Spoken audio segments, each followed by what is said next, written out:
Please, the show is yours. Okay, sir. Right, sir. Well, good evening, ladies and gentlemen. May I welcome us all on behalf of the President of the Nigerian Academy of Letters, Professor Fela Akinade, NAL, to this session on the NAL Dialogue Series. And today we are going to listen to one of our own, a historian, a barrister at law, who has done several works, who is also a committed public historian. And he's going to speak to us today on judgment debts and Nigeria's fiscal stability, the new Achilles heels. Professor Adetunji Ojo Ogunyemi is of the Department of History, Obafemi Awolowo University, Ile-Ife. You are all welcome. Professor Ogunyemi, you have the floor.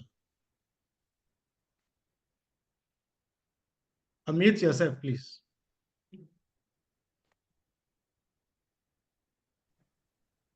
Professor Ogunyemi, unmute yourself, please. All right, I've just done that. Okay.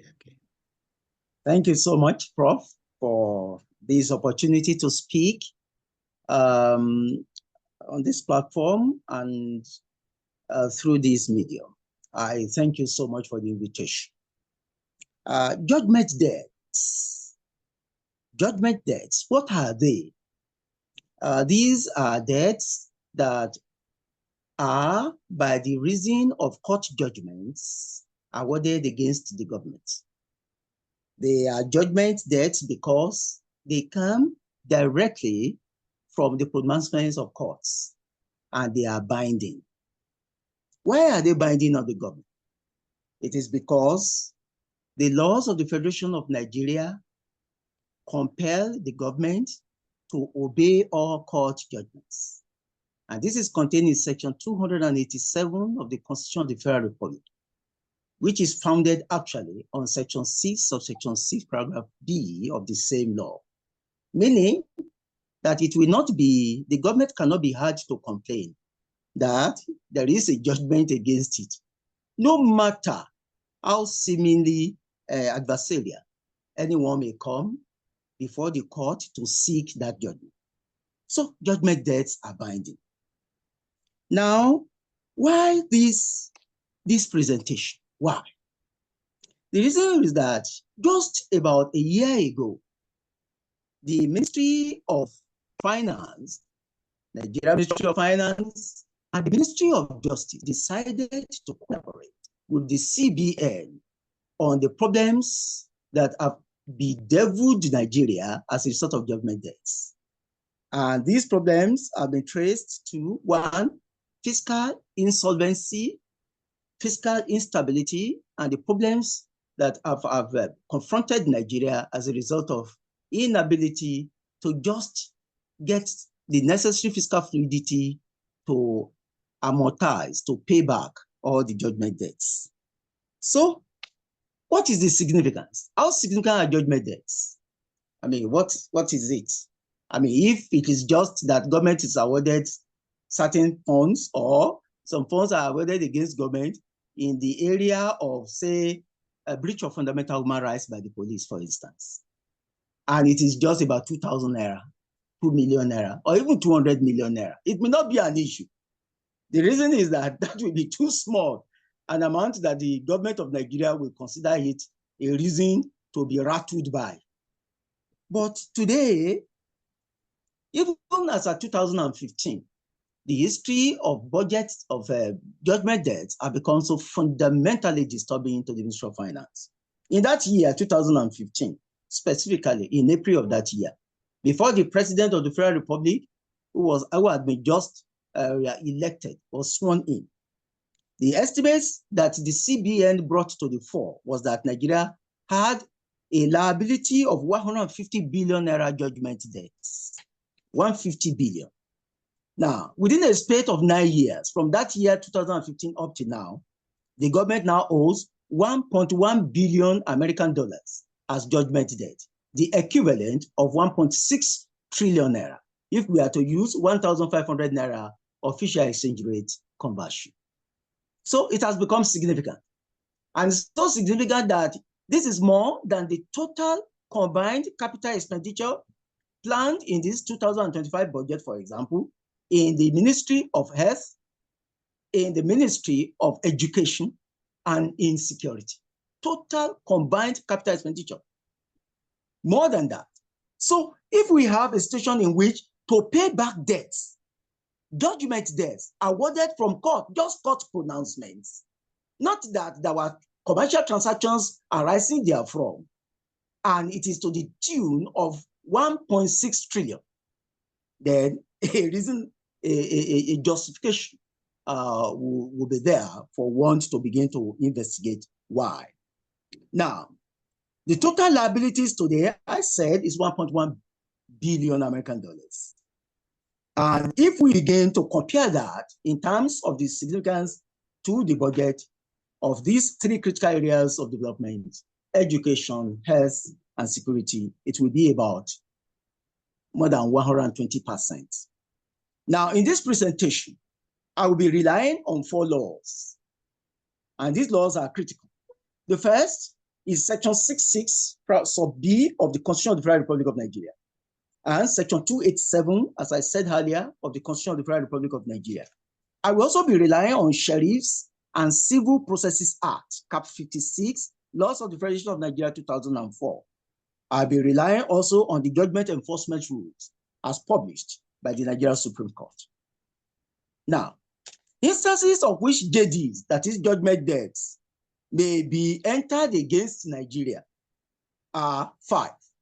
There are 5 instances in which government can be levied judgment debts. The first is in the fundamental human rights violation. When the police, for example, violates the fundamental rights of any Nigerian or even any citizen or any person that is resident in Nigeria, the court may stand and say, no, this shall not be allowed to go unpunished.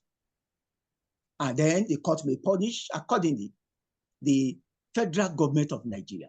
Now, the issue in Nigeria is that the court will not proceed against the policeman or the policemen who have committed the egregious offense of flouting the fundamental rights of the citizen, but against the budget of the Nigeria police.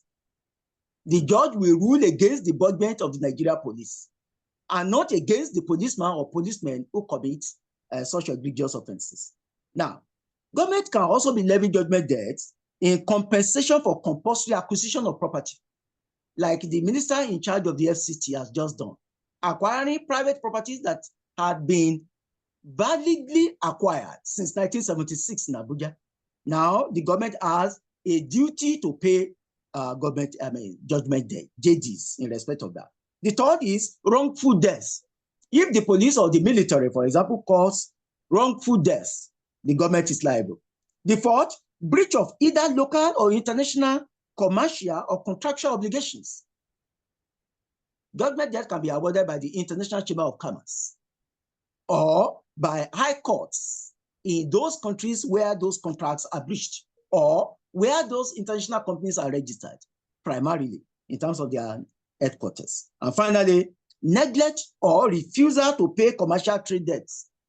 Government can hold some debts and then may decide, thinking, especially under military rule, thinking that it has the breathing space, leverage from to just say, I'm not going to pay, and then repudiate the debt.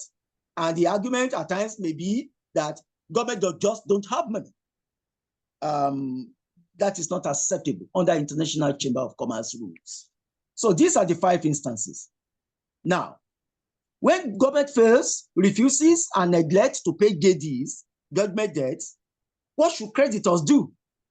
What creditors normally do is that they go to court, approach the court through a process called garnish proceedings.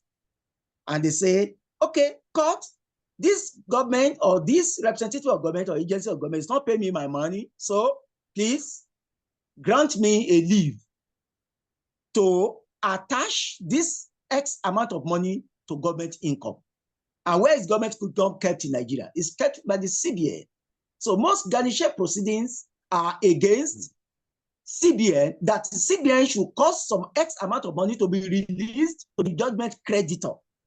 And if the judgment creditor is not credited that amount of money in 14 days, that's what the sheriff's law say, in 14 days, an amount equal to 10% of the total sum will be charged as interest for every such 14 days that government fails, neglects, and refuses to pay. So for a period of 19 years or 20 years, for example, the government can have on its hands a fundamental liability in terms of its revenue. And then these people can also, for example, if they're not resident in Nigeria, conduct a survey, identify Nigeria's assets abroad, particularly consular assets, and then go to court to confiscate them, to seize them. A good example is the Yongfu Fushen company that went ahead in France to confiscate 3 of Nigeria's presidential jets, including a newly bought jet, so that it could recoup its income or recoup its revenue from Nigeria in the sum of 78 million British pounds sterling. And finally, government creditors can blacklist the government at the International Chamber of Commerce and say, this government is not credit worthy. No one should deal with this kind of government anywhere in the world. And if such an order is given by the International Chamber of Commerce, that country can fold up in less than 24 hours. The economy of that country can be shut down in less than 24 hours, especially if it has no fiscal strength to be able to engineer local production to take care of its economy. So that's the issue. Where and how has Nigeria gotten into this kind of trouble? The first time that Nigeria had a judgment debt levied on her was in the year 1985. The government of Lagos State had decided to construct a metro line. This was in the days of Jakonde, Lateef Jakonde, the governor of Lagos State.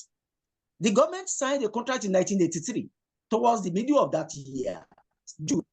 But the military government that took over at the end of that year decided in 1985 under one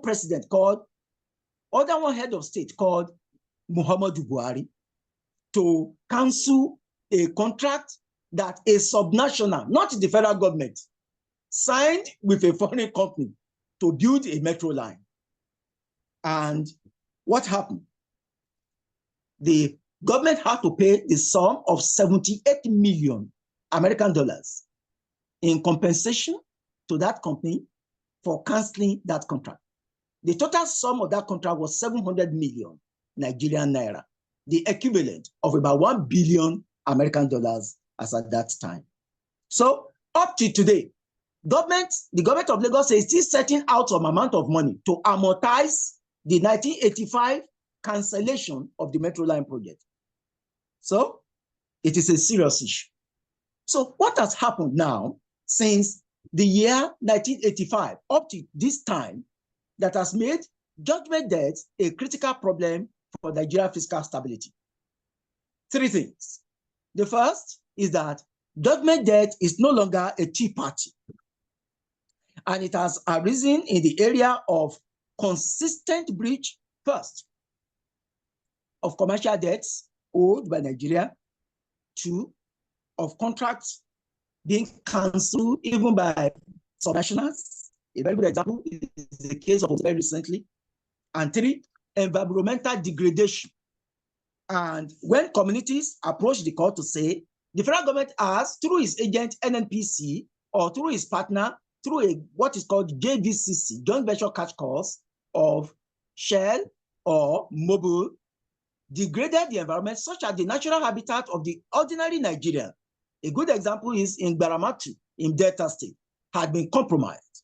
Then the court will have no other option other than to, under the fundamental human rights enforcement rules, rule against the government and award compensation as prayed. So what are the specific cases? A very good case, for example, happened in the year 2015 with respect to human rights violation. One man called Ezekzeki and his leaders and his followers belong to the Shiite persuasion of the Muslim faith, that is Islamic faith. It was reported that the Nigerian army was waylaid, and that the chief of army was in the entourage, waylaid by this Shiite group. So they descended on them, and people were killed. Now, not only that, in the year 2025, in December of that year, Ezezeki was arrested together with his wife and incarcerated without any charge. He approached the court through his legal representative, Femi Falana, and the Federal High Court did not waste any time by awarding the sum of 50 million naira in favor of Ezezeki for the violation of his human rights, wrongful incarceration.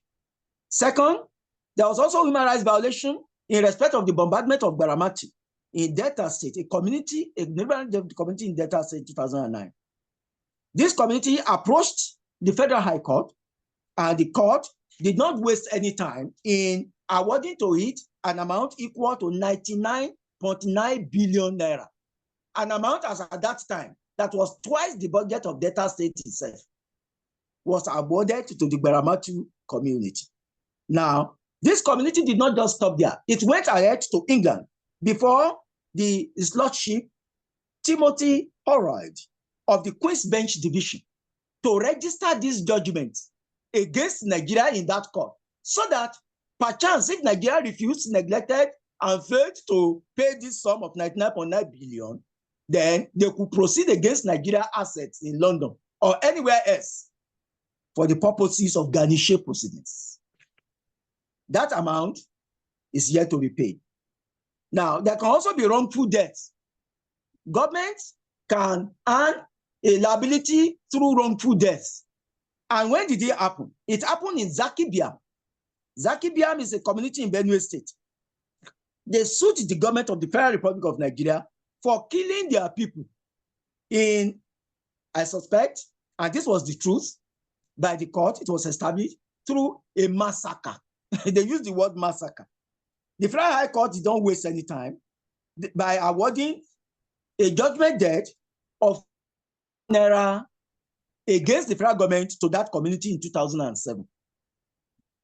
And the government, however, pleaded with the community that they could not pay. That 40 billion was too egregious an amount to grant to anybody as at that time. And the government had no such funds. So they reached an out-of-court settlement through an ADR, Alternative Dispute Resolution, to pay an amount equal to only 8 billion as a final settlement. They registered this out-of-court settlement with the Federal High Court, and the federal government took it as its decision. So 8 billion was to be paid to the Zaki Biam community. But when it was to be paid, their leader, the chief creditor, who was the leader, his name, Mr. Gadi, just 2 months for the money to be paid, he died. And then the governor of Benue State, pretending to be representing the people, he was not a party to the case, now filed a motion that the money be paid to him. After all, he was the governor of the people that were killed. That money has not been paid because the federal government could not see the victim of that Zaki Biam. I mean, if you kill a group of people and they died, how will you then see the victim to pay them? But it was Suzwan that created the crisis in the first instance. Then government death can also come in the area of wrongful death. I mean, by through police brutality. Brutality happened in Nigeria in the year 2020, when during the Ash End SARS protest, some Nigerians were killed, maimed, and injured. Now, they approached the court, and the court found for them. They were able to prove that as a result of death and crisis caused them through egregious damages they suffered, exemplary damages was awarded against the federal government in the sum of 575.8 million naira as JG. Now, government, however, in all these judgment debts, had not been as rattled as when they breached contracts, commercial contracts, and contracts to build, particularly contracts in respect of equipment, procurement, and construction, EPC. A good case was the case of the Process Industrial Development, P&ID, that in the year 2010, during the time of President Umaru Yar'Adua, signed a contract with the Nigerian Petroleum Ministry to build a gas plant and to supply gas for a period of 20 years to Nigeria's critical industrial space in Rivers, in Akwa Ibom, in Cross River, and in Delta State. Now, the company only succeeded in building perimeter fences. It did not raise a single finger to do anything because it said that the government did not give it permission to get the petroleum resources from NNPC. So the government had to cancel the contract. And when the contract was canceled, the company P&ID approached the court in the British Virgin Islands, and it was awarded an amount in the sum of $6.2 billion.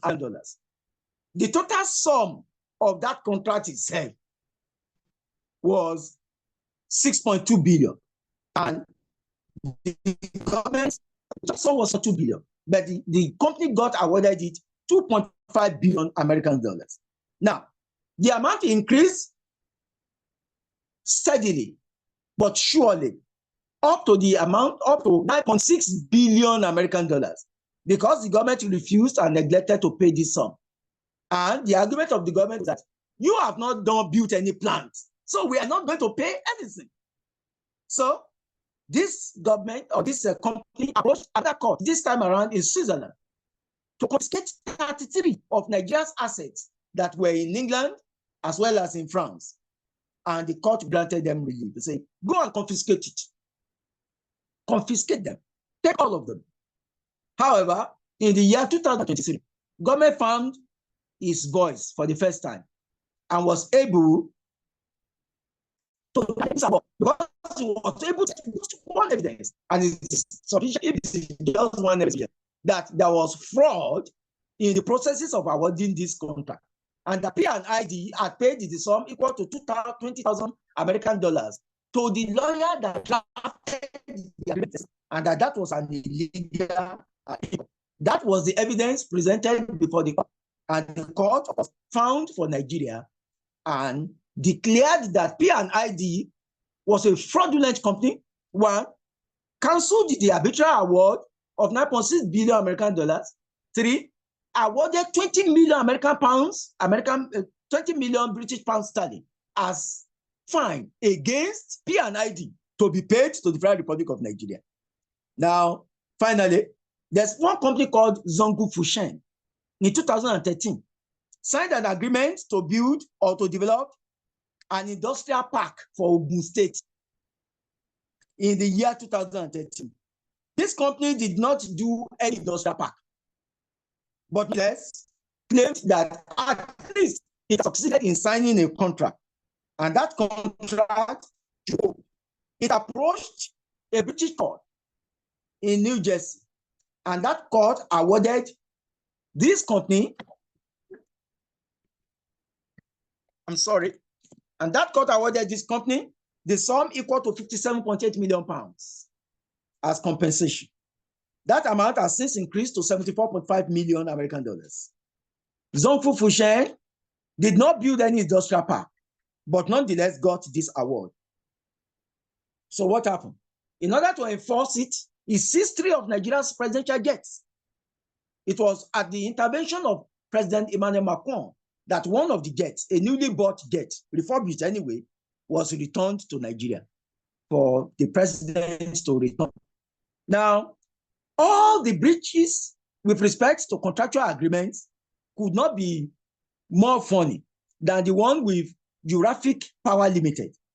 Eurafic Power Limited is a very important, it's a very critical case in order to govern a country. This company decided to enter into an agreement with the Nigeria Power Holding Company, as it then was, with a view to taking over Sapele Power Plant. Sapele Power Plant. Now, in that agreement, it was said that the land upon which the plant was built will be part of the assets to be bought and sold. And that asset was bought and it was sold. But later on, one man from Delta State, whose name I will not mention because his case is still sub judice, decided to approach the court to say that The land upon which the satellite plant was built, a third of it did not belong to federal government. And at any rate, if federal government was to leave the plant and not to invest in it as a public asset, the land should revert to the original owner. So this company, thinking that there was a breach of contract, decided to go to court, and the court awarded it a compensation.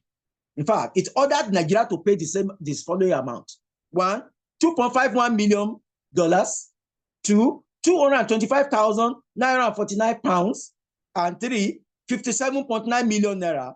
Total value, 1.12 billion naira, to be paid to this Ile-Ife power plant that did not build any plant as compensation. Now, a very funny one that happened was in the year 1996. Ahmadu University decided to lay off 110 of his staff. They retrenched them for redundancy. And these people approached the court in 2015, praying the court to declare that their being retrenched was equal to, quote, wrongful disengagement, and it was against their fundamental rights and income, and to feed themselves. The court found for them, agreed with them, and awarded them a JD of 2.5 naira, which was to be attached to the budget of Ahmadu Bello University in that year. The Ahmadu Bello University for an settlement in the sum of 1.2 billion, and a promise that it will reinstate 10 of them.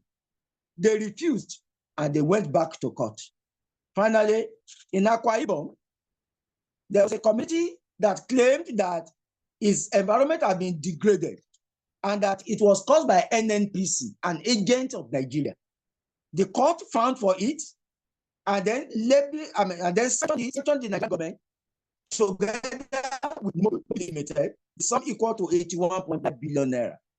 When we put all these sums together, today it will be equal to 1.1 billion American dollars. 1.1 billion American dollars. Meaning that amount, there's no way in any foreseeable future or even now that Nigeria can ever amortize it because of its fiscal problem. Why? Because 93%, and it has been reduced now by the statistics of the Prime Minister of Finance, 67% of Nigeria's total revenue is spent on servicing debt. 67%. Before it was 93%. Now, in the last 2 years, it has reduced to 67%. There is no way that a company or a government that is looking for $600 million loan from the AFDB, African Development Bank, will pay $1.1 billion and will not have a significant problem.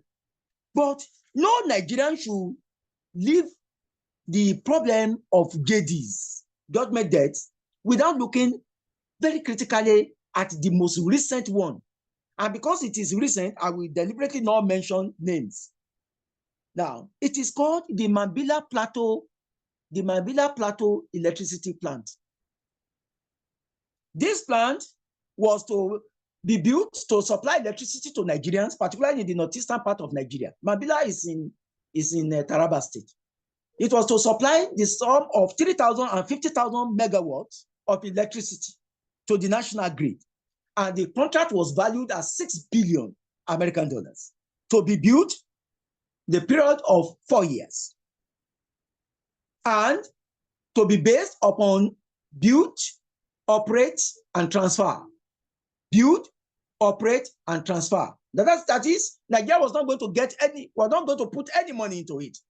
This company called Sunrise Power, together with a Chinese company, engineering company, Sino Hydro Corporation, was to build this plant 100% at their own cost and to recover cost for a period of 30 years and then transfer to Nigeria.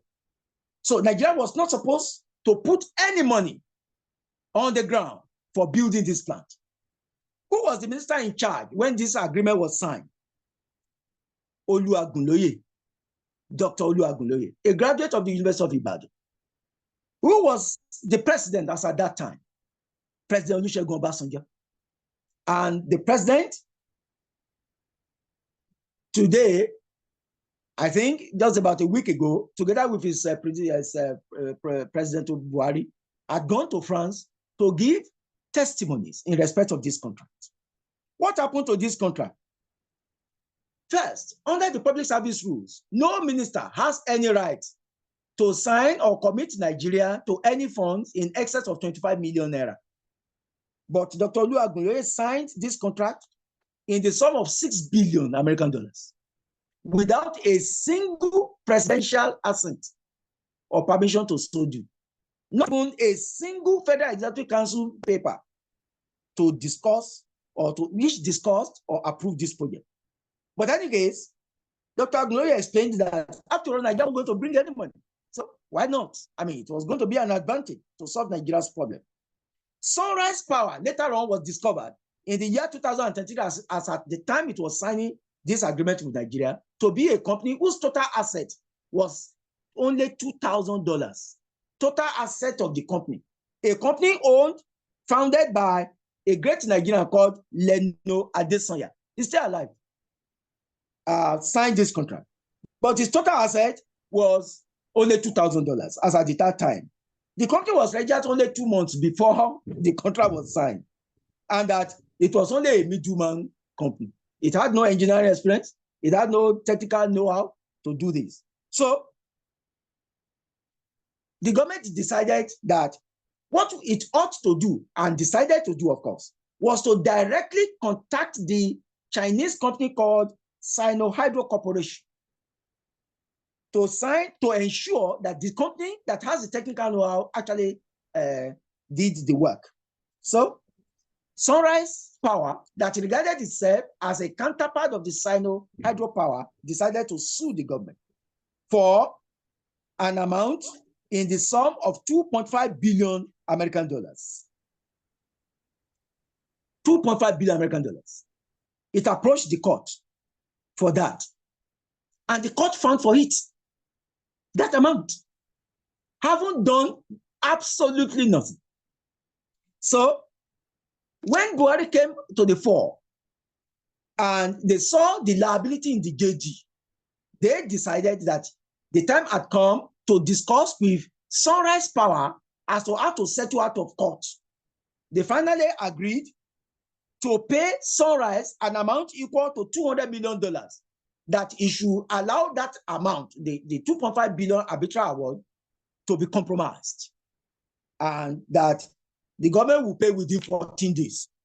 They reached this agreement in the year 2020 and laid it before the president. President Buhari refused to pay. He absolutely refused to pay because he said he could not find any justification why a company that has no technical know-how will be paid any money. Sorry, am I still on? Am I still online? You are on. You are on. Yes, we can hear you. Go ahead, please. Oh, thank you, sir. Thank you, sir. So finally, the government refused to pay. And this same company has now taken Nigeria to the International Chamber of Commerce in Paris.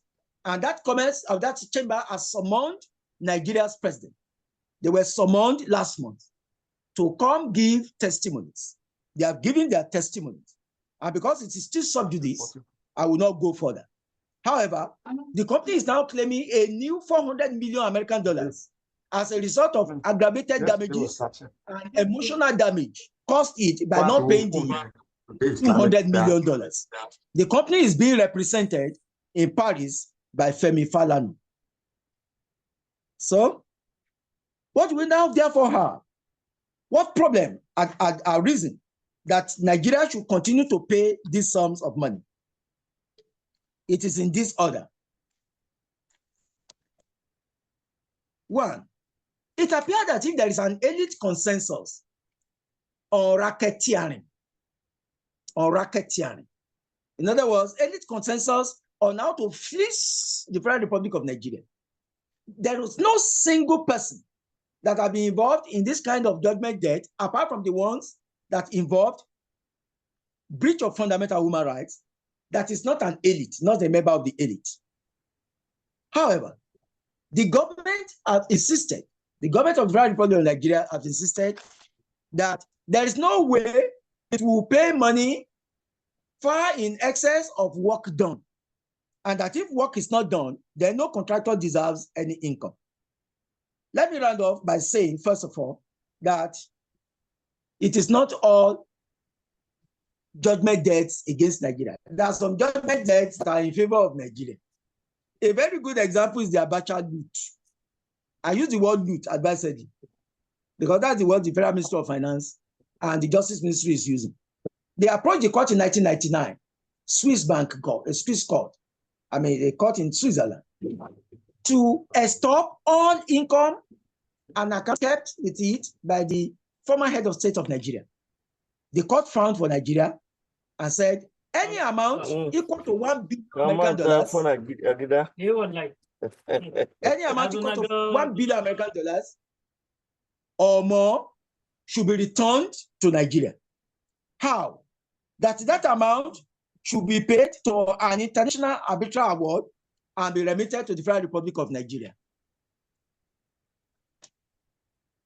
And that, however, if the amount equal to $100 million, which Abacha family had acquired before Abacha himself became the head of state of Nigeria, that $100 million should not be returned to Nigeria because it could not be linked to any evidence of illegal or inappropriate earnings. So Nigeria got the award, and since that time, installmentally but surely, Nigeria has been getting judgment debts accruable from the Abacha loot. The second one is a JD just recently awarded Nigeria through the efforts of the EFCC. The EFCC approached the court claiming that one former director of finance and administration, whose name I will not mention, although his name is in the press, I won't mention his name, had built a university called NAL University in a place called Kashia in Kaduna State, and that had taken an amount in excess of his income, and that he could not link that amount of money to his capacity to earn, an amount equal to 80 billion naira.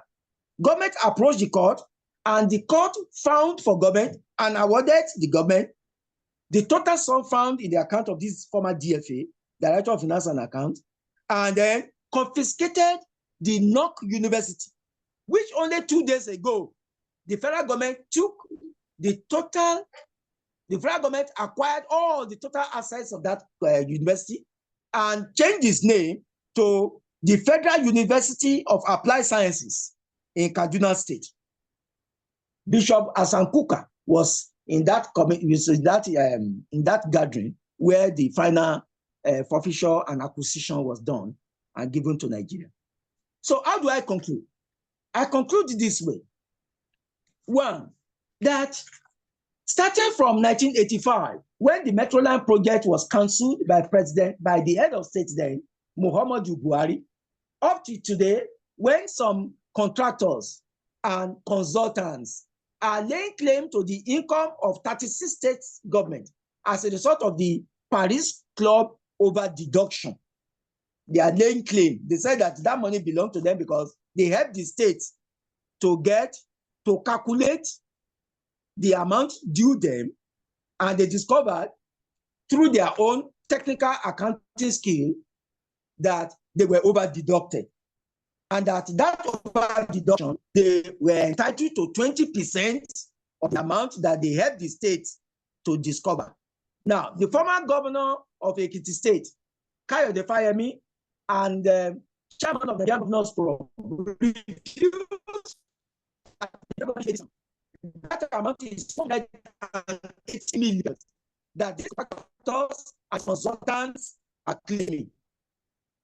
Now, on 25th of May in the year 2023, the President of the Federal Republic of Nigeria ordered that promissory notes in the sum equal to that amount being claimed by the creditors to be issued and be transferred to them in the period of 10 years.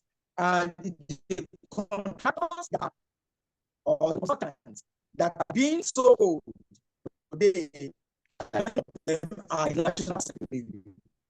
And even though they are not published by the High Court, I'm also referenced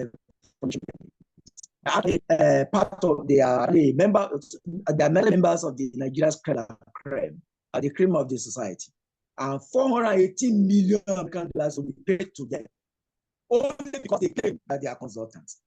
And the president, on the 25th day of May 2023, just about 4 days to leave in power, approved that they be so paid, and they were paid. So the conclusion is that there's an elite consensus on racketeering to rattle the Federal Republic of Nigeria and to fleece it such that many that they could not get either directly by way of contract awards could be got as a result of a claim of a failure of contract. This is not to say, however, using the Sheriff's Act as the basis of our argument, that the Nigerian government should neglect to obey court decisions. But when court decisions are obtained by fraud or by misrepresentation and by deceit, it is an abounding duty of a missionary judge to refuse and to take a decision not to make such arbitrary awards. And it is a thing that is regrettable that most of the arbitrary awards against Nigeria, especially the P&ID, were actually made as a result of representation from a former justice of the Supreme Court. A former justice of the Supreme Court wrote the brief for the company to take away from Nigeria an amount equal to 9.6 billion American dollars. And the name of that judge, which I also not mention, because the press is public knowledge. So, any consensus on racketeering, any consensus on fleecing, and the solution. When the Justice Ministry, the Finance Ministry, and the CBN gathered last year to look at this matter, to interrogate how to solve the problems of judgment debt, they took two decisions. One, that unless and until government decides to punish those who have put Nigeria into huge debts as a result of fraudulent contracts, nothing will be done. The CBN, however, said no one can stop it henceforth from granting access to the resources of the Federal Republic of Nigeria as a result of garniship proceedings, because it is the law in section 287 of the Constitution that all authorities shall comply with the decisions of court, and that includes JDs. So, Nigeria's Achilles heels today is judgment debt. I thank you. Thank you very much, Professor Ogunyemi. I already concluded in my heart that this is a very depressingly fascinating topic. You know, it is really very unfortunate what we are going through. And my first instinct is to ask a question that you are not able to answer because it is not in your position to answer. And that question is, how did we get here? And if we are going to continue along this line, when will Nigeria get out of this problem? I'm asking this question because when you look at the nature of the comprador bourgeoisie in this country and how we are all contributing to the problem of this country, then where is the solution going to come from? And so let's just take this as a comment. Let me open the floor to members so that they can ask questions and then make comments. Please, by show of hands or electronic hands, let's have your question, comments, observations. Yes, please. Professor Adetunji Ojo Ogunyemi, please unmute yourself and ask your questions, sir. Make your comments, sir. Thank you, Professor Additional and Speaker, Professor Adetunji Ojo Ogunyemi. And by the way, Adetunji Ojo Ogunyemi is a product of the University of Lagos, and his PhD thesis was the best in humanities at the time. So thank you for doing us proud. So my comment or my observations are limited to just one or two. I want to commend the speaker for highlighting the Achilles heel, and I want to itemize them and add one. I will say that I agree with him on the elite conspiracy against Nigeria, on the issue of impunity, the lack of patriotism, but there's also the problem of the technical competence or incompetence of the Nigerian state. I don't know the quality of those people in the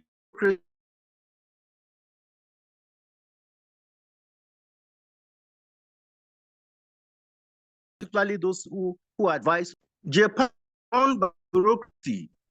It doesn't matter who is in government. So my question is, and my concern is, when shall we have a patriotic bureaucracy, particularly at the federal government level, that will advise our governments and be able to stand up to these ministers? Of course, I know they are complicit themselves, but when do we have, because it's the problem of technical incompetence, because that was how we messed up on Bakassi. The other question I want to raise is, for how long shall we keep people like the Ogunyemis of this world, the Ashiwajus of this world, the Oshintokuns of this world, and many others in the academia without harnessing their talent? So I think it's a big problem. My final question or comment is, isn't it possible for us to learn from the mistakes and indeed the successes of others? For example, if you look at the Chinese Belt and Road Initiative, some countries got better deals than we did. Look at the port concessions. Some countries got better deals than we did. So can't we learn? How did they manage? Thank you very much for this very inspiring talk. I want to stop here for the moment. Thank you very much. Thank you, sir. Thank you very much, sir. Professor Isaac Albert. Professor Ogunyemi, I think we really need to thank you. As you were making your presentation, different types of cases for illustrating the point you were trying to make came to mind. And as I was processing them in my mind, you reeled them out. And so what the point one is trying to make is that your paper is very, very rich. It's very, very rich. But I agree with Professor Additional that it is very depressing listening to this type of presentation. Because if we put all our debts together, the ones you have mentioned, I think the debts are bigger than the country itself. If we want to sell Nigeria today, probably Nigeria will sell cheaper than what we're owing. It's really shocking. It's really shocking that we are owing so much, and not shocking only because we are owing this much, but because of elite conspiracy. Because each of these cases are not just ordinary, but machinations of our own people to sell Nigeria out. That is the second point I want to make.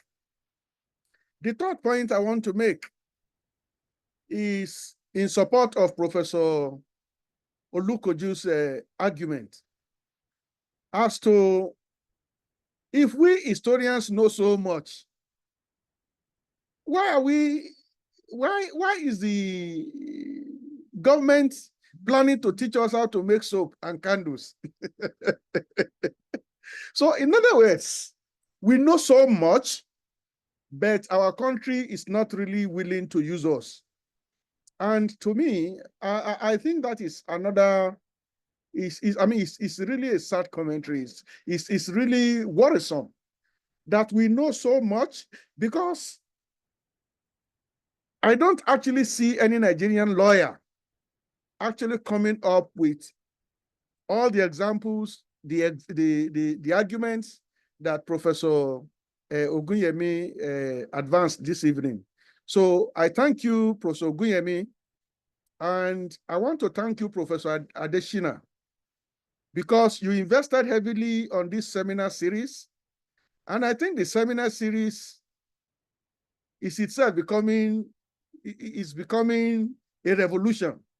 And all we need to do now is to drag our leaders to be part of these regular meetings so that they themselves will come to see the picture of Nigeria.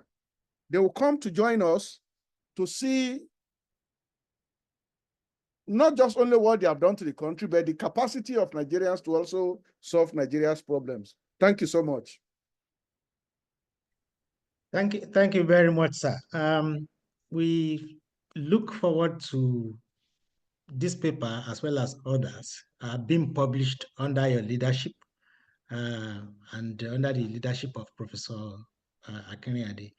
Already we have put together the one we had on the national anthem, but we are also hoping that subsequently all the other papers will be published so that at least this becomes the voice of NAL and then the contribution of the humanities to rebuilding this country. So please continue harnessing all the papers so that it can come out in readable forms, books. Professor Adeshina, sir. Yes, sir. Let me observe that what NAL did with the 2 presentations for this year, yes, I think it's more powerful than even publishing the outcomes of our meetings. Okay. Because I've had somebody from Kampala and another person from Ghana calling me on the video that NAL produced. yes. So I think we can reach a wider audiences by actually releasing the videos to members of the public. You know, yes, because I was shocked when I was called from outside Nigeria. Yes, to say this is revolutionary. So thank you so much. That is very fine, sir. But still, we need the printed matter. Thank you so much, sir. You know, so yes. Thank you very much, sir. Sorry, yes, Professor. Yes, sir. Professor. Yes, sir. Sorry, yes, sir.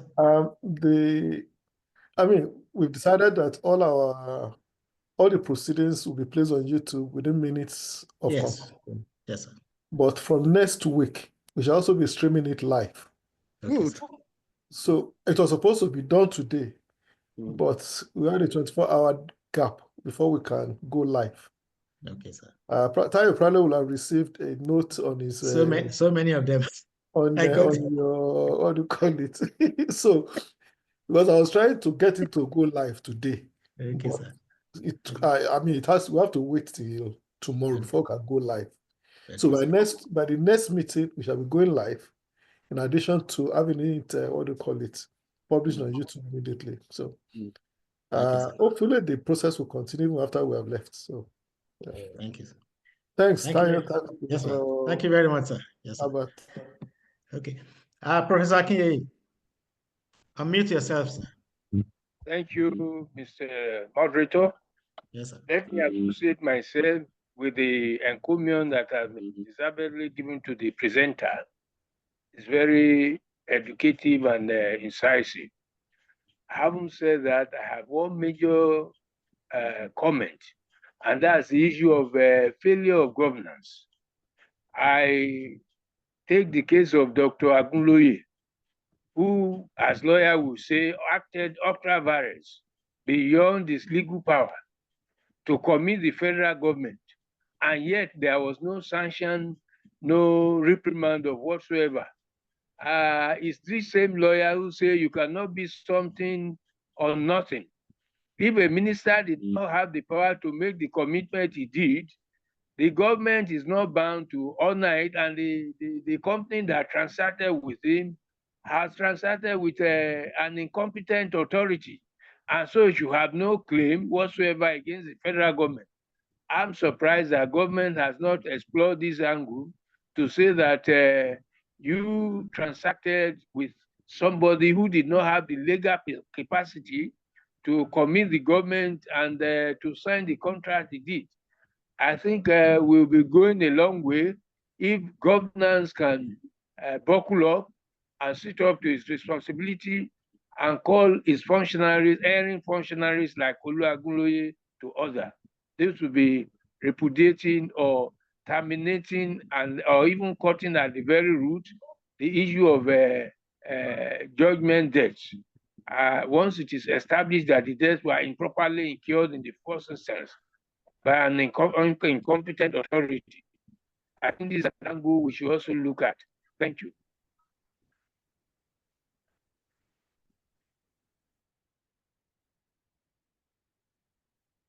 Thank you very much, sir. Let's take one more question. Professor Godwin Sogulu, then we allow the speaker to respond. Then we go for a second round of questions. Professor Sogulu, sir. Yeah. Okay, thank you very much, moderator. First of all, I want to join others in congratulating Professor Ogunyemi for this very clear, brilliant paper. But you see, as he went from one instance to another, all the examples, one thing came to my mind, and that was that the real issue is our inability to make a distinction between corporate and individual responsibility. Because if ministers, officials, ministers, heads of state, and so forth, who acted on behalf of the state, if it were possible to say, well, you have gone wrong on this, you are to be held individually responsible, I think they will become more careful. The issue now is that nobody really cares whether Nigeria is in trouble or, as far as the individuals are concerned, they have done what they ought to do, and it doesn't really matter to them whether the corporate body, the state, is in trouble. So this mess we are talking about now, we still have many officials, many of the officials, particularly presidents, they're all leaving. And it is also possible that the current president will be part of those who will commit a similar offense, because we are not able to say on this issue, you are responsible. Because if we were able to do that, then the leadership will be more careful in taking a decision. But the way we seem to be going now is that it really doesn't matter. And that's what seems to be happening. Everybody will say, well, it's not my problem. Even those who went to Paris recently to go and defend, I don't know who they have defended. They didn't go there to defend themselves.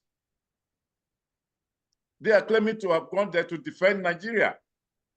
So it's the issue of how to take responsibility, individual responsibility, and it is very important. We must make a decision between this corporate responsibility, saying it's Nigeria that is to blame, rather than the individual who committed this offense. Thank you very much.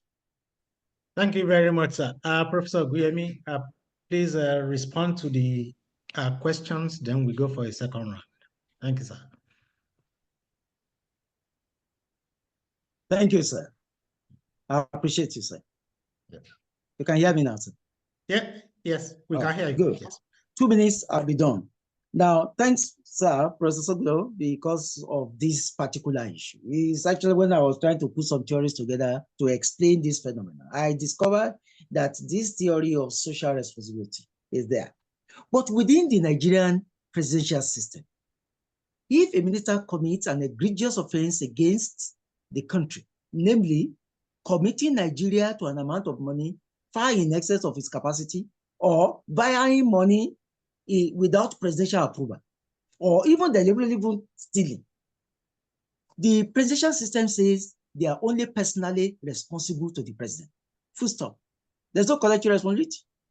They're only personally, and if the president had known, and the president should have known, then he should have sacked the minister. Now, President Obasanjo, in giving his testimony in France, said if he had known that Olu Ogunleye had behaved in that way, that he wouldn't have lasted 24 hours in his cabinet. That was the president. If he had known, now would that mean that the president had no capacity to know? Okay, let's give it to him. So I think the idea of social responsibility as well as personal responsibility needs to be emphasized. Thank you, sir, Professor Akinyeyi, sir, on the issue of calling people to order. In other words, I mean, there has to be someone to say, this far you cannot go. There should be some punishment for certain egregious offenses, especially offenses that will commit Nigeria into a debt portfolio that can last for 30, 50 years. Let us say, for example, he's still paying for the cancellation of the metro line. Up to this time, Lagos is still amortizing. So there's the need to call people to order and to make them personally liable rather than corporately liable. I mean, for example, was the Federal Executive Council that was liable for Aguile's mistakes, not Aguilera himself, because Aguilera did not represent himself only, he represented the Federal Executive Council, and he signed on their behalf, though without authority. So we should have a way to lift the veil from any person who has done a thing that is clearly criminal. Thank you, Professor Asbad, for the commendation. I appreciate you. We are learning from your footsteps, sir. And finally, Professor Lukoju, thank you, sir, for the commendation. However, technical incompetence is actually the key. That's the key word. But where do we locate the technical incompetence? It is at the Ministry of Justice, full stop. It's not at the Ministry of Finance. The Ministry of Finance is neither consulted nor is views sought when they are signing this contract. And contracts are to be signed and supervised, in fact, drafted by the Ministry of Justice. But what they do really is that they contract it out to a, in quote, consultant, who will be paid an amount equal to 5% of the total sum. And then, using the Nigerian system, they go at the back to go and share. Instead of the technical team in the Ministry of Justice to draft this agreement, they permit consultant to consult.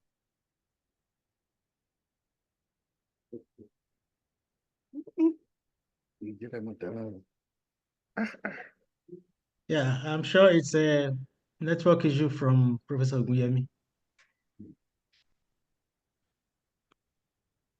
Let's wait for him to restore his line.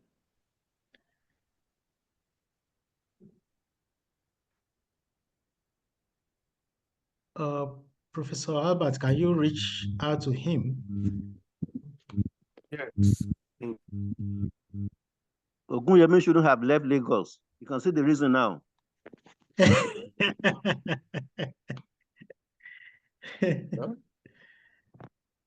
Are you so peeved?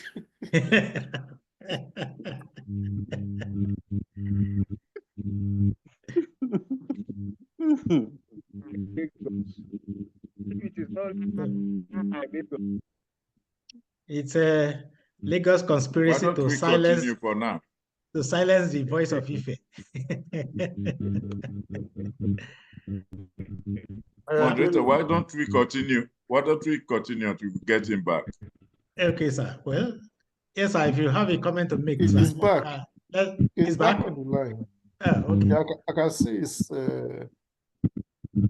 I can see his display. I'm asking him to unmute. Can you unmute Professor Ogunyemi? Yeah. Hello, sir. Are you back? He's back now. I'm back, sir. Okay. All right, Professor Lukoju levied an allegation that it's because you left technical Lagos. incompetence. Yes, it's actually the real problem. Okay. Our people are colleagues, colleagues in the Ministry of Justice, just do not want to do anything except there's a direct compensation apart from their salary. That's the problem. So the argument is that why should I do it? After all, if I were to set up a chamber, I'll be paid millions. But they have not set up any chamber. So they have an abounding responsibility to do just the needful. And what is the needful? To ensure that leakages are blocked and that any kind of fraud is prevented in contractual agreements in Nigeria. Thank you so much, sir. Thank you. Thank you very much, sir. And now let's take Professor Ekanla's question. Then I will read Emeritus Professor Obafemi's question from the chat zone. But Professor Ekanla first, please. Thank you so very much, sir, Professor Additional. First, I want to join others to congratulate Professor Ogunyemi on the eloquent delivery of today's lecture, which I find to be very, very insightful. And of course, it's quite depressing because it reveals a sad reality of our country. And having said that, I wonder if it would be correct to say that the major problem is that of technical incompetence, or is it more of a case of deliberate negligence designed to carry out what I would describe as a larger scam of fraud against the country? And to that extent, I will strongly agree that all those who are found culpable should be held personally responsible, because I strongly want to believe that it isn't that these actors are technically incompetent. But even from the last comment made by Professor Ogunyemi, it is clear that many of our representatives fail to do the needful because of some warped personal interests that they are trying to pursue. And having said that, I also think that it's about time that in Nigeria, we review our structure, our procedures and processes to ensure that such incidents are effectively prevented in the future. That much I can say at this point. Thank you very much. Thank you, sir. Thank you for your comments. Hold on while I read Emeritus Professor Obafemi's question to you. It says, great lecture. Elite conspiracy as a segment of an elite theory implies that there is a monolithic elite. Is this the situation? Isn't there a differing non-complicit sector of the elite? That's his question. And then that's the second one. Then we take Professor Benga Fashiku. Is Professor Olukoju also raising his hands, or he forgot to lower his hands after his last comment? Now, Professor Benga Fashiku. Just raise it again. Okay. Professor Fashiku. Okay, we'll come back to you, sir. Professor Benga Fashiku. Okay, sir. Thank you very much. I also joined my distinguished colleagues to appreciate Professor Ogunyemi for that very insightful presentation. My point in all of this is that the argument of responsibility that was raised, responsibility is a moral issue, which is hardly admitted in legal affairs. The question to Professor Ogunyemi is, where do we lay, because all what we have listened to today elicits some concerns from anyone who care for Nigeria. But you agree with me that those care are just moral. Those who are going on legal perspectives, they will continue, because as far as they are concerned, it's about legality, not about morality. So the question is there a way that morality would be brought into this discourse? At least it is that kind of thing, in my own view, that would restrict someone from knowing fully well that this is not, this will be against my country, this will be against the nation, this will, even when I'm no longer in office, that will restrict such person from performing acts that would lead to JD in the nearest future. Thank you very much. Thank you, sir. Professor Olukoju again. You have the floor, sir. Very much for the I want to assure you that I'm not abusing the privilege at all. But it just occurred to me that perhaps we should of the cult of silence and the lack of openness that we see in elections. Why are agreements, MOUs, PP, and whatever, why are they kept secret? Could that be because there's, as we said, conspiracy? Could it be because of lax legislative oversight? I'm raising this point because we, the people, we pay this debt eventually. Why can't we know the details so that we have an input as to, because if you are paying in future, we know what we are paying and why we are paying. So I think that the legislative process, the budgetary process, the procurement process should be more transparent, where the people, we the people, should be involved in the whole process so that we know what we are signing for. Thank you very much. Yes, sir. Thank you very much, sir. Professor Ogunyemi, kindly go ahead to answer the questions. Then, all right. Thank you. Yes, sir. Can I quickly add to Professor Olukoju's comments? Okay, sir. Talking about accountability, is there a role for the National Assembly to call this process to order? I don't think it's a problem of incompetence, because the Ministry of Justice, if they want to do their work, they know what to do. There's a central authority unit that deals with all these issues, particularly in respect to the external judgments.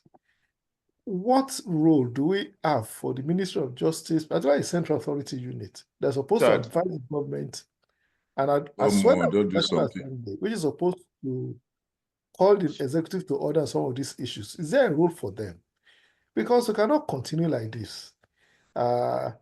You've made allusion to elite conspiracy, which is very obvious in this issue. But the question is, what is the accountability position? How do we get our executives to be accountable on issues like this? Sorry, I didn't want to talk, but let me just add to it. Okay, sir. So you can answer the question, please. Okay.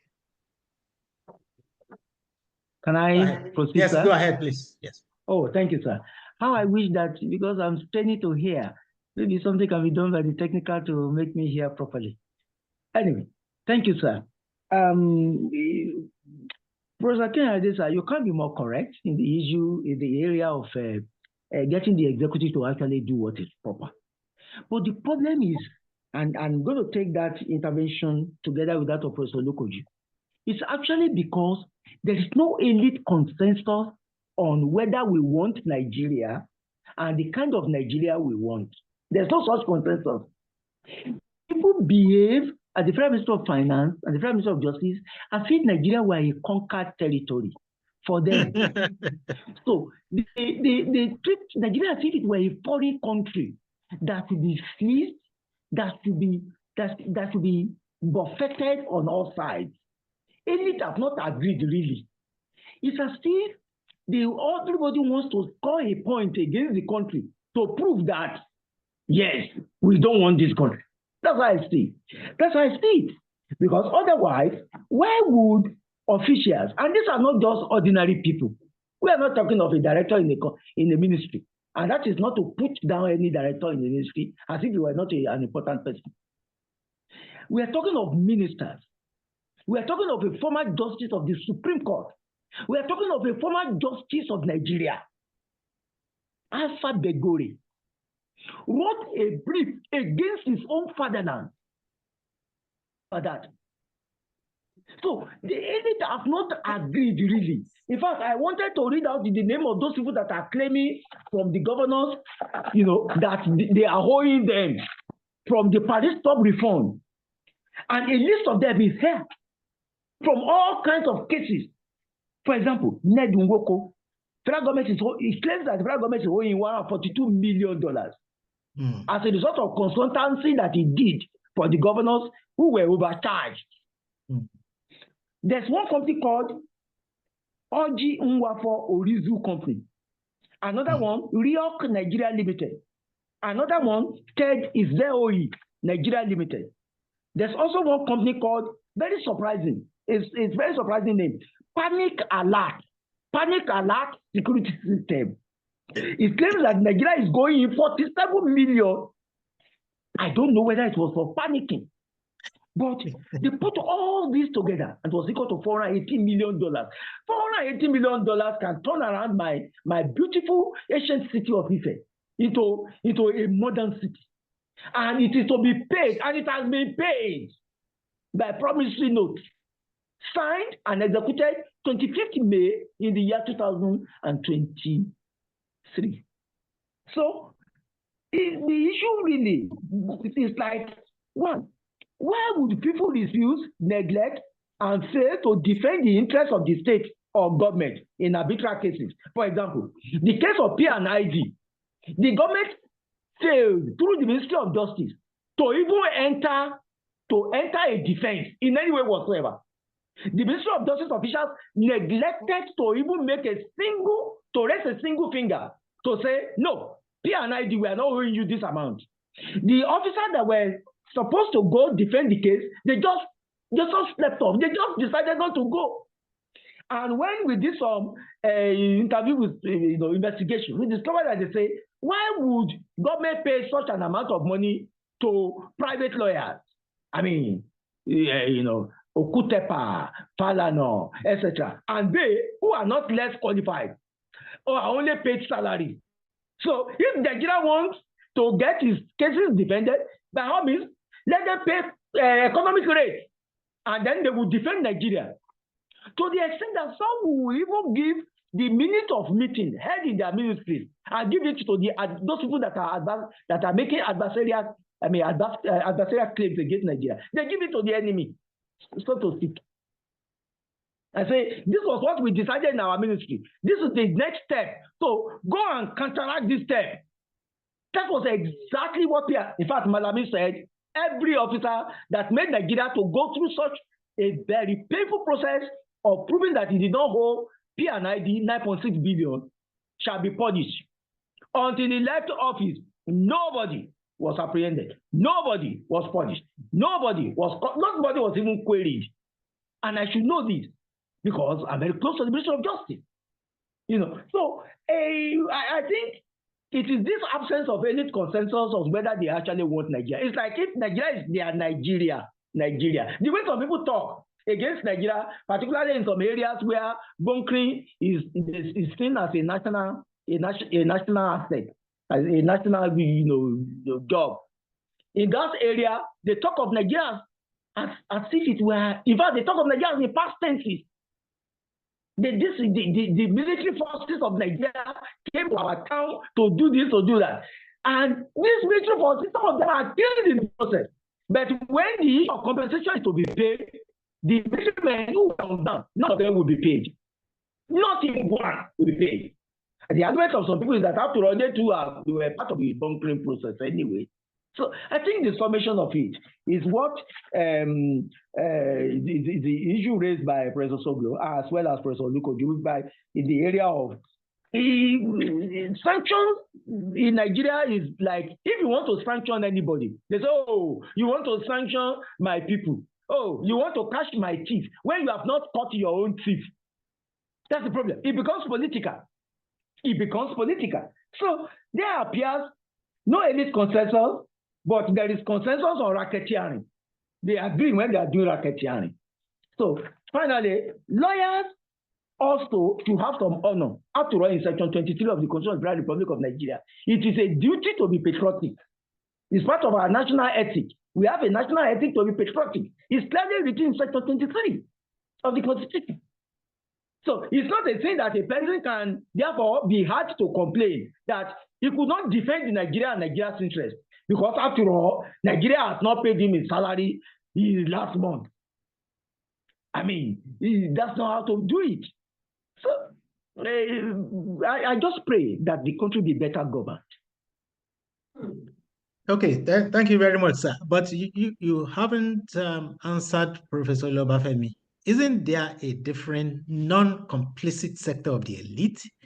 Is everybody, for instance, you spoke about the ministry, and I agree with you that they treat the country like a conquered territory, but isn't there a different non-complicit sector of the elite in everything we are talking about? Or is everybody... They exist.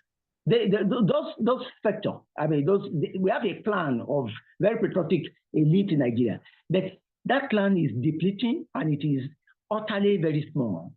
So small that they cannot make the critical impact with the avalanche of attack from the adversarial forces of the racketeering elite. There's no way the combined forces of the diminishing clan of patriotic elite can counteract or fight them. And what's more, these are the people who actually sponsor some politicians into offices. They sponsor them. Let's take, for instance, when the NAL University cashier was to be confiscated, you'll be surprised the kind of representation that the president had, that yes, the government has given you this award and a decree had been issued in respect of it. But it is our university. Still regard it as if it's our, because it is serving Southern Kaduna. He demands stole money, yes, but he stole money to develop us. Some people who believe that corruption, there's some degree of corruption in Nigeria that is correct. If you steal money from government and you come and use it to build roads in your area, your people will celebrate. In fact, they call it responsible corruption. What an oxymoron. But that's it. That's what is on hand. And when you want to apprehend such a person, they will say, oh, he's a thief. Yes, but he's our thief. Don't touch our thief. So this, in fact, we are actually in search of Nigerian. We are still searching for the Nigerian. Well, that's very sad indeed. Well, Professor Sogolo is back again. Please go ahead to make a comment, sir. Well, I just want to briefly make one clarification. When I talk about social individual responsibilities, I was talking really about legal responsibility, legal culpability, not morality. It's not an issue of morality. We must make this distinction between moral responsibility, political responsibility, and legal responsibility. Somebody who goes through the process and knowingly, all right, advises a minister or a head of state to do something which is wrong, that person should be held personally responsible. So this is, and that is clear even in law.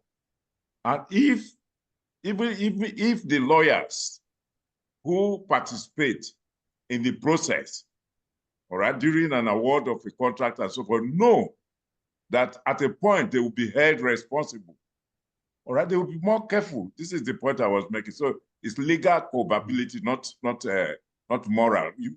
Morality is it's not it's a nebulous. It doesn't come into this. So that's, I wanted to make that point clear. Thank you. Thank you very much, sir. Professor Ogunyemi? Yes. Professor, yeah, permit me to say this with respect to Professor Sogolo's issue. Yes, the issue of responsibility, legal responsibility, Nigeria does not operate like that.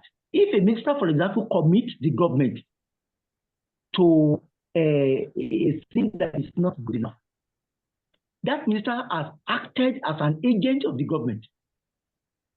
As an agent of the government. So it is his agent, I mean his principal, that the claimant will proceed against, and not him personally. This principal may, however, sanction him by removing him from office. That is the only thing under our law, vicarious liability, that can be put down. For example, I mean, Dr. Lua is going to walk away. He will walk away peacefully, except you can identify anything in what he has acquired, his fiscal asset, his real estate, or any kind of money that you can trace to the contract. If not, forget it. It's not vicariously liable. That is our system. We created that kind of system because we expect the president of Nigeria to be a know-all, a do-all, almost like a god. I mean, imagine the president alone makes 4,117 appointments without needing to go to the Senate. 4,117. One single individual. Just imagine all the federal universities and the appointments to the boards of those universities, the councils of the universities. Imagine all the federal parastatals and appointment to their boards. 4,117. I mean, who gives that kind of a power to one single person? That's what we have done. So technically in law, it is Obasanjo that committed Nigeria to the Mambila Plateau issue and not to Gundulu Aguloye. That's why my brother can walk away as if he has committed nothing.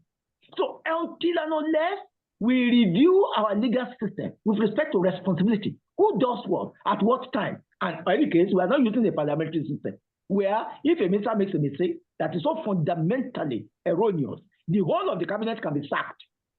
But we are using a presidential system. And all the ministers are personally responsible to the president and not to the nation, not to the Nigerian nation. And that is why you can summon the minister and he can dare you in the National Assembly to say, I'm not going to appear. What can you do? What can the National Assembly do? Can only advise the president to remove him. And if the president refuses to remove him, you can't do anything. The National Assembly cannot do anything other than to say, we will not support his ministry with any fund, just like they did to Dr. Aruma Ote in the Security and Exchange Commission. That's the only thing you can do. And it's called ways and means. The president can mobilize resources, just like President Dr. Jonathan mobilized resources to support that part of government that you have refused to budget for. So technically, I think that the Nigerian president is too powerful. That's number one. Number two, an extremely powerful person, but who has no competence to know all. I mean, the president was so clear in his testimony in France. He said he did not know that if he had known, Oluwagunle would not have remained in his cabinet for 24 hours. Imagine a president who was invested with all the powers, claiming that he did not know. Where is ignorance and excuse in law? Where in the world? Where? So that's the problem, sir. So at what point are we going to imbibe that global best practices in everything? Governance, law, where is it? At the point in which it will happen, Prof, at the point in which we deconcentrate power, we must find a way to deconcentrate power from the center. That way, people can look at A, B, C, D levels of them and hold accountable. Let's even look at it. If the federal government has all the monies, and since 1973 have been empowering the states from earning money significantly and then using or confiscating the federal powers and the state powers to earn. I give you an instance. The Value Added Tax Act is a federal law. People may say, yes, after all, federal government does not take more than 50% out of it. But why should it take any percentage anyway? At the Lancashire Conference, 1953, it was agreed that all monies and revenues accruable from sales and consumption shall fall within the remit of the federating unit. That is the regions as at that time. And they were to be earned. Now, federal government has confiscated that power and put it in its own hands. The same thing, minerals and mineral oil.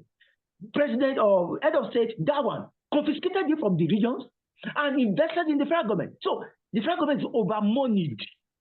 And it is money that is available without a significant channel of supervision and coordination. People can see.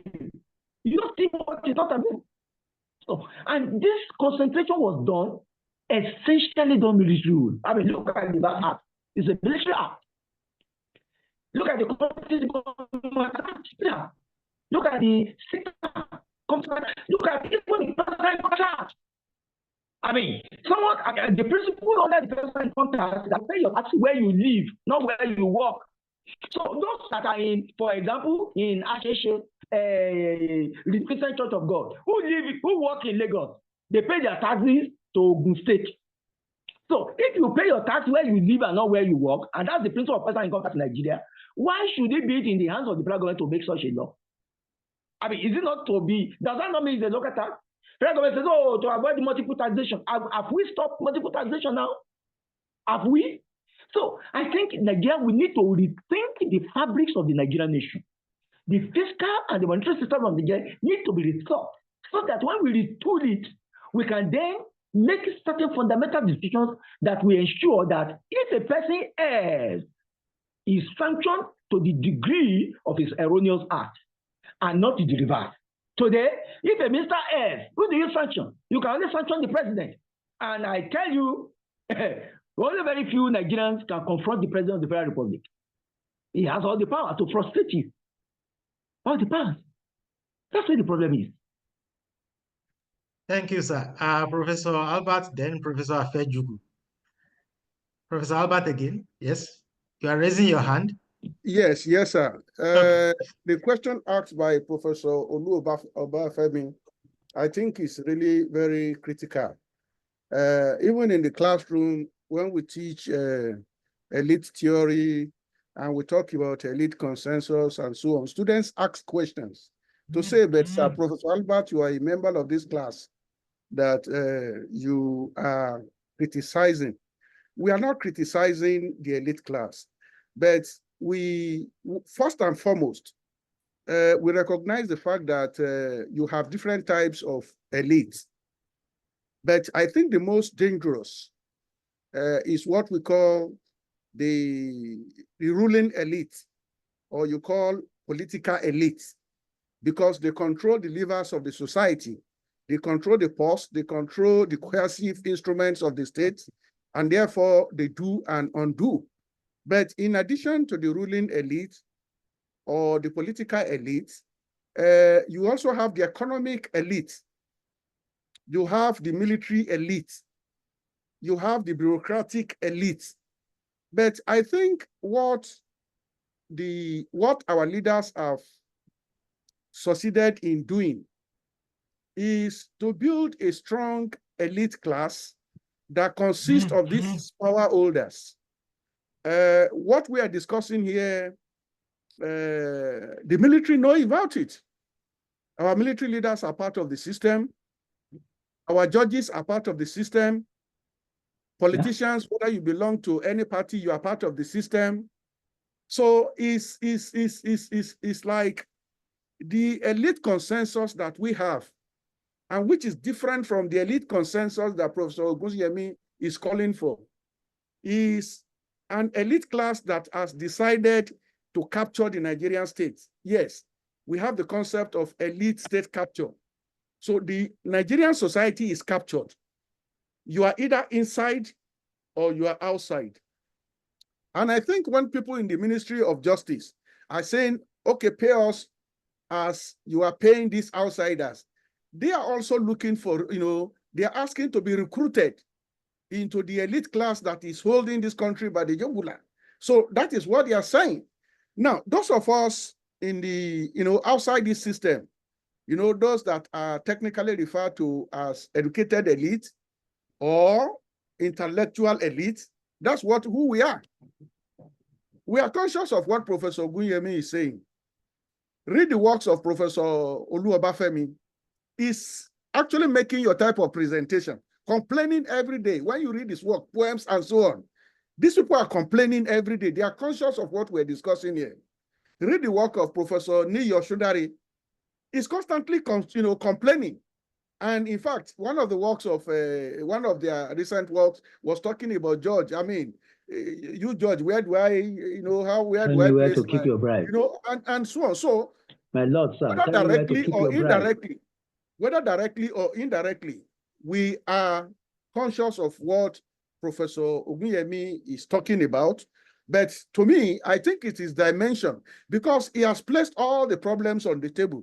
And it's very shocking for anybody to hear that Nigeria is so much, has incurred so much debt. So, but the problem is that those of us outside this power structure have not been able to organize ourselves as a counter force. Go on strike as ASU. come to the media to say what the system would not like to hear about, you are immediately evacuated from the society. So it's a very big problem, very, very worrisome. But Professor Ogunyemi's presentation shows that Nigeria is very, very rich. Nigeria is very, very rich. It is only being led by people who are not rich in their mind and probably who are empty in terms of knowledge of how to keep a society together. Because if Nigeria runs very well, all these big people don't need the kind of support, the security system they have around them. I look at some of them being protected by 20 policemen, 30 policemen. I mean, it tells you that they know that they have pocketed the society, but for how long will you continue to go around with security people? So once again, thank you, Professor Ogunyemi. And let me also challenge my Oga, Professor Olukoju. He claims everything because he has started claiming Professor Ogunyemi again. So eventually you leave us with nobody. Thank you, sir. Okay, thank you. Thank you very much, sir. Professor Afejuku, sir.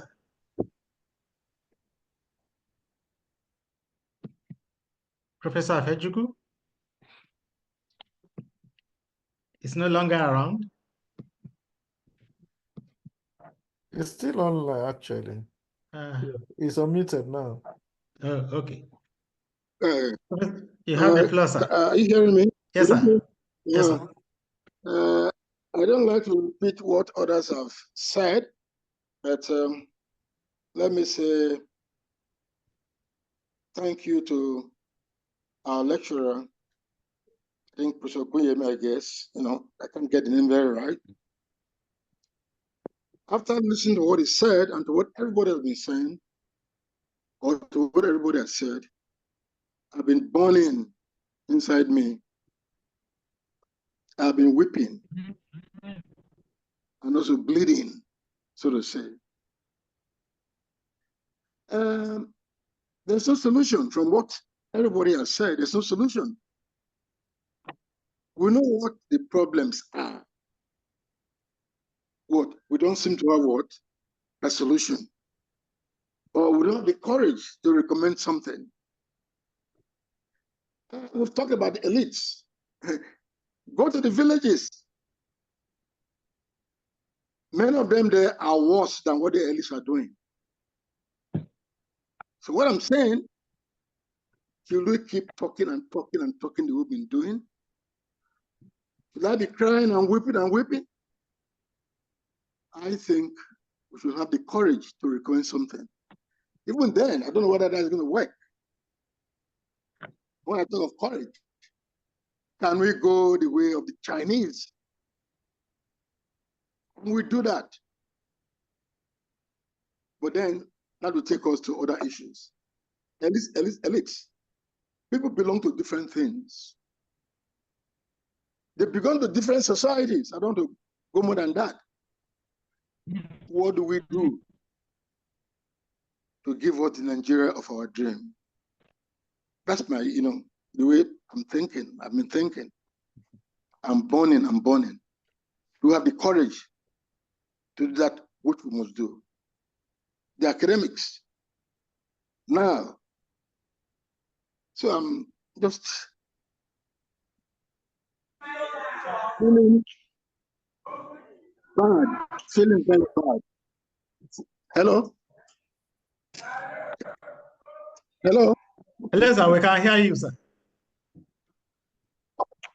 Let me end there because I'm becoming emotional. That's the point, Okay, sir. Thank you. Yes. Thank you very much, sir. So, Professor Ogunyemi, you have the floor. Yes, sir. Yeah. Yes. Thank you. If we can do something with respect to making the contract, the bidding process, including the procurement system. After all, today we have the 2007 Fiscal Responsibility Act, and it compares certain minimum eligible standards in government procurement. including capital agreement. But we are prevented from having such a transparent procurement process that can be put in the public, can put in before the public, just like Professor Ojo suggested, because the Official Secrets Act is still extant. Is still extant. It is not correct, and in fact, it is illegal for government to put before the public, anybody working for government to put before the public the terms of the contract for a particular thing. It's not allowed. That is why the Public Accounts Committee of the National Assembly, most of the time, in secret, tell some of us who are please go, except if you are a technical person, you are not allowed into their room. And I've had several instances in which I've had to facilitate one or two things at the National Assembly. And I was told point blank that there are certain things in the finances of the country that I was not supposed to talk about. Even though they invited me to inform them, they said I should not go there. I should not go there to talk about issues that has to do with how do you really arrive at a parity of working pricing with respect to if a 100 kilometer of road here or in Ghana costs X amount of money. Why should, in a comparable ecological system in Nigeria, cost more than that? The Nigerian Society of Engineers have always argued, they have tried themselves hard on this matter to say the cost of civil engineering construction in Nigeria is too prohibitive, and that in comparative jurisdictions, they are not as that high. I mean, but it is like trying to shout at a concrete. Because our fiscal, there's no particular regulatory system in the Nigerian financial system that is called financial regulation, now amended 2020. That financial regulation is like a Bible. All the senior civil servants in Nigeria know it like they know their palms. And what does this financial regulations, what does it do? It does nothing more than just permit for opacity in purchasing, especially when it comes to equipment, purchase and construction contracts, EPCs. They just have it. So I know that transparency can work well, but we are governed by our representatives. Nigeria's democracy is not a government, it's not a democracy of Nigerians. It's a government democracy by their representatives. And the representatives of Nigeria have collaborated with those who fleece us regularly for their own margins too. So it's like a cul-de-sac. Some people, my friends who play football, said it's like close marking. You are closely marked such that you can't escape. And that's why I proposed the idea of lack of elite consensus on whether we really want Nigeria. Because otherwise, how would a person go against a country in such an egregiously sinful manner? I mean, why? You make your country to almost lose 9.6 billion American dollars. That's 1/3 of Nigeria's total budget. This year's budget, even though it is 50 trillion, it's just about 30 billion. $30 billion. That's the total value of this year's budget. That's the amount of money that South Africa will use on the refuse management, just to manage refuse in South Africa. Yet, you see some people link up to that scarce resources and begin to fleece the country of its hard-earned income. So we can't throw our hands in the air and pretend as if we cannot do anything. The quality of governance that people receive is directly proportional to their readiness to roll up their sleeves and call people to order. They can do that by refusing to vote for people who support corruptors. They can do that by recalling their representatives. It is possible. They can do that by directly participating in governance. You go to the gallery of the National Assembly, you form a lobby group, and then do something about yourself. I mean, there are so many road projects that are awarded. How many of us go to check those roads with those who know civil engineering experts to see whether they are constructed according to specification? People can say this is the budget, but I've never touched a copy of the Nigerian budget without a corresponding budget note. If government says, let's put 100 electric poles, want to do electricity in a village, 100 electricity poles, that's what you will see in the budget. You will not see what type of pole, whether it is a concrete pole, whether it's a wooden pole, and the difference in the pricing of a wooden pole and a concrete pole are far apart. let us ask for budget note. Budget note is the specificity, the exact amount, up to the last cover is stated there. Civil servants don't like you querying them and asking for it.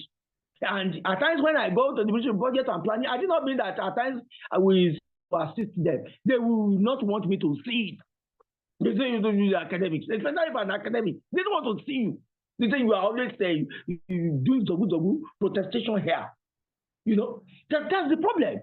That's the problem. Nigeria has people, yes, but it does not use its best. Most of that uses its third level to be at the forefront, such that you see a pack of sheep leaving a pack of lions.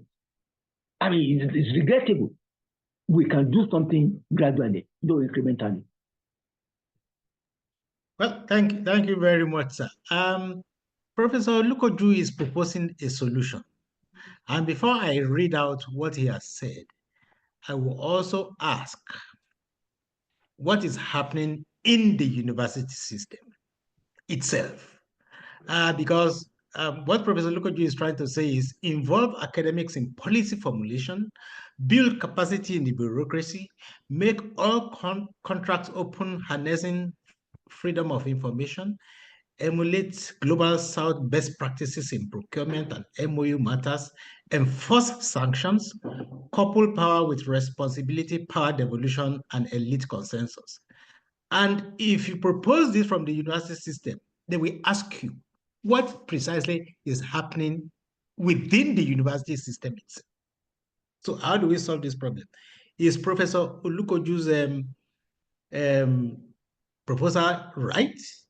And do we in the university system really have the moral fiber to also propose what Professor Olukoju is saying?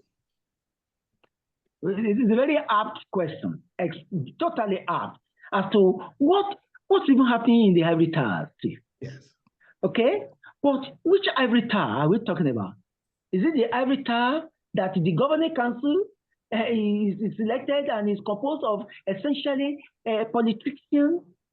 If politicians are the ones in charge, I mean, the award of contracts by whatever organ of the university will also be confiscated, and the margins as well as the preventer policies that they play around that era we just time out.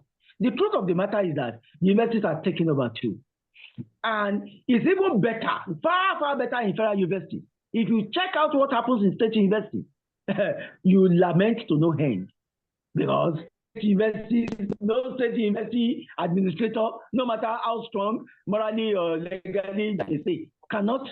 How many of them can complete with that government program of transparency and accountability? How many of them? The answer is zero, because we are in a situation in which we don't high sounding titles, yes. We want positions, yes. And you see some state governors go establish universities for states where you have less than 1,000 people of their citizens scoring 5 credits in English and mathematics in WAEC per year. They are less than 1,000. And they've got to build a state university. Who do they want to be put in there? So if your university is politically established and politically distributed, to what extent can you legally and accountably, and transparently query any construction contract in that kind of a place? So you find a situation in which some chairmen of councils have almost pocketed their VC, almost, because it's like there's a stick they hold in their hand, so they can call them to order each time they raise issue. So the university system may not be faring better now, but I say with all emphasis at my disposal that we couldn't have done better. We could have done better, because the highest echelons of the administrators or managers in the university are a function. They are appointed as a function of political, patronage. I dare not use the word primordialism, but if political patronage governs you, you cannot be apolitical at the level of operation, because there is strategic, operational, and tactical levels of leadership. If at the strategic level, the leadership of the universities are politically determined, At the operational level, you have to key in, otherwise there's articulation. And this articulation may cause fundamental disruption in the university system. And SADC does not have state universities now. And they're trying to it's like in the blue sea and some kind of fire. So it's called the state government order. I mean,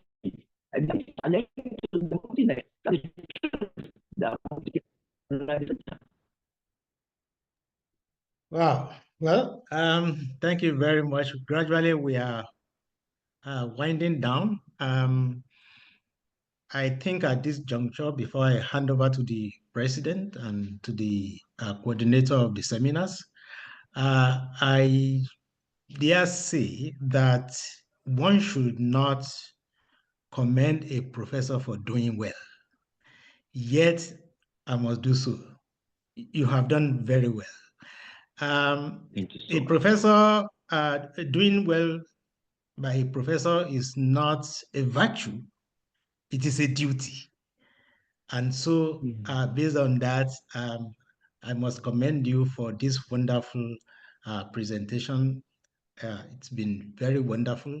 And I'm sure my colleagues and my bosses will agree with me that this has been a very, very wonderful session. At this juncture, I must thank you and then hand you over to the safe hands of the coordinator, who will then hand all of us over to the president. Professor Albert, sir.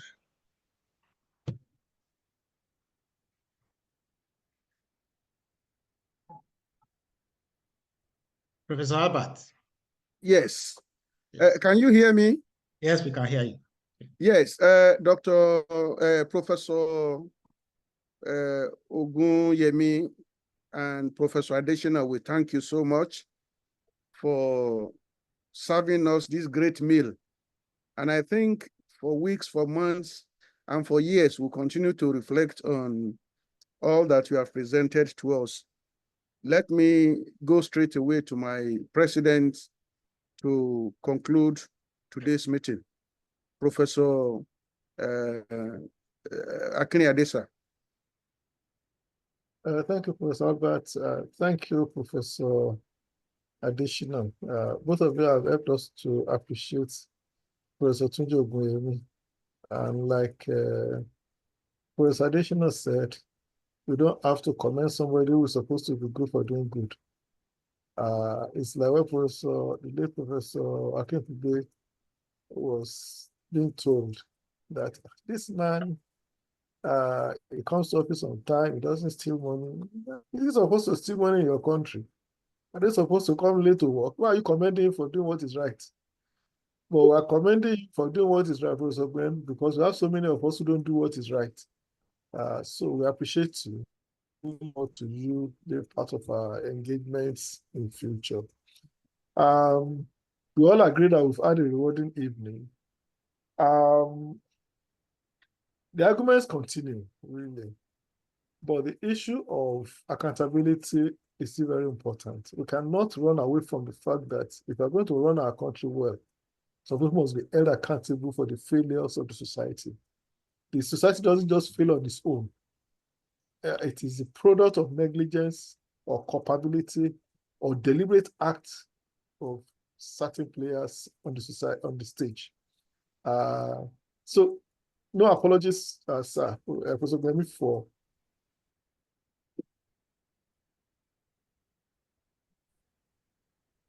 calling people to asking to account. I will actually join you in making that call. The video will be online, will be on YouTube in the next 30 minutes. 1 hour at the latest, maybe 30 minutes will be online on YouTube. But let me invite us to the next session. The next meeting is holding on the 27th, exactly 2 weeks' time. Our speaker is Professor Usman Tar of the Nigerian Defense Academy. He's the current commissioner for something in Borno State. What's his post? Also, yeah, he's the current commissioner for security and Commissioner for Information. Information. Yeah, in Borno State. He's going to speak to us. The session will be chaired by the former Chief of Staff, Chief of Army Staff, former Minister of Interior, General to Rahman Dambazao. So Rahman Dambazao, I'm very sure it's going to be a rewarding session as well. He's speaking on what now? Insurgency and environmental security in the Chad Basin. I'm sure I'm going to have some delicious meals served us again. If my recollection of the work of the anti-corruption agencies in the Northeast region is something to talk about, then the issue of negligence and culpability, elite conspiracy will also come up in these issues. But let us preempt what he's going to talk about, just to ensure that please join us for the meeting. And if you still want to make a presentation, please contact Professor Isaac Albert. Let me appreciate everybody who has been here tonight. And let me appreciate Professor Albert for effectively coordinating this process. We really appreciate Professor Godwin Sogolo. Thank you so much. One of our first members to join the meeting. Welcome back, Professor Tamu. He has not been on our platform some time because of communication problem. And I asked him to join us today, and he has been with us for most of the day. Thank you so much. Professor Taiwo Ajayi, I wasn't expecting you at all, but thanks for being part of today's meeting. I can't thank everybody enough. Please join us next week and in 2 weeks' time for our next edition. And God bless. TJ, we'll see you. Thank you so much. God bless. And I'm thank in you. Abuja. Don't mind the background, sir. Thank you, sir. Okay, we don't know who is pretending. Professor. Hey, He Professor. left already. Morgan State. Thank you so much, everybody. Okay. Professor NOUN. Professor Albert. Sir. Thank you so much, sir. Thank you, sir. Yes, sir. Thank you, sir. Bye.